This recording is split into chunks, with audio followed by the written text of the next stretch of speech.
The Great Fire of London. The blood of the just will commit a fault at London. Burnt through lightning of 23s to 6. The ancient lady will fall from her high place. Several of the same sect will be unalive. Okay, let's break this down. Aside from the obvious connections of London and fire, we have the line burnt through lightning of 23s to 6. 1666.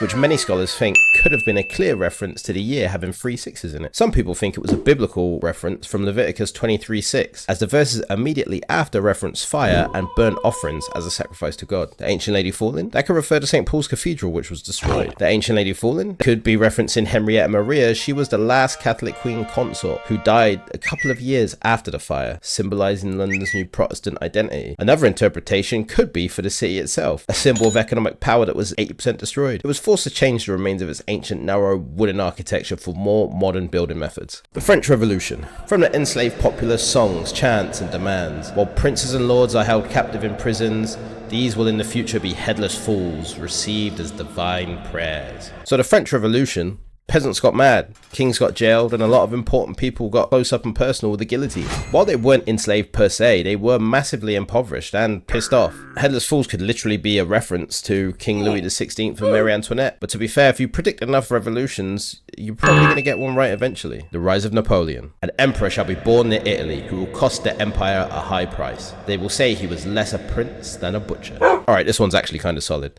Napoleon was born in Corsica, right next to Italy. He crowned himself the Emperor of France and conquered half of Europe.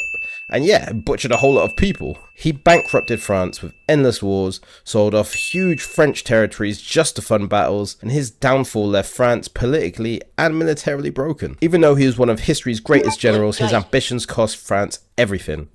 And Nostradamus, my guy, you might be onto something. The assassination of JFK. The great man will be struck down in the day by a thunderbolt. The evil deed predicted by the bearer of a petition. Kennedy was shot in broad daylight. A petition might refer to warnings about his assassination threats that were ignored.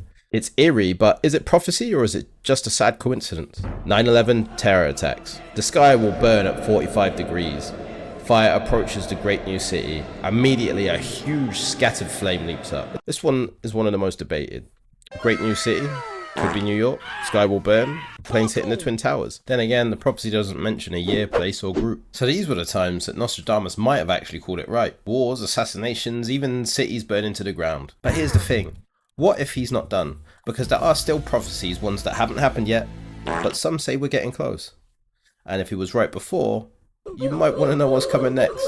Click on this video here to take a look at the future that Nostradamus warned us about.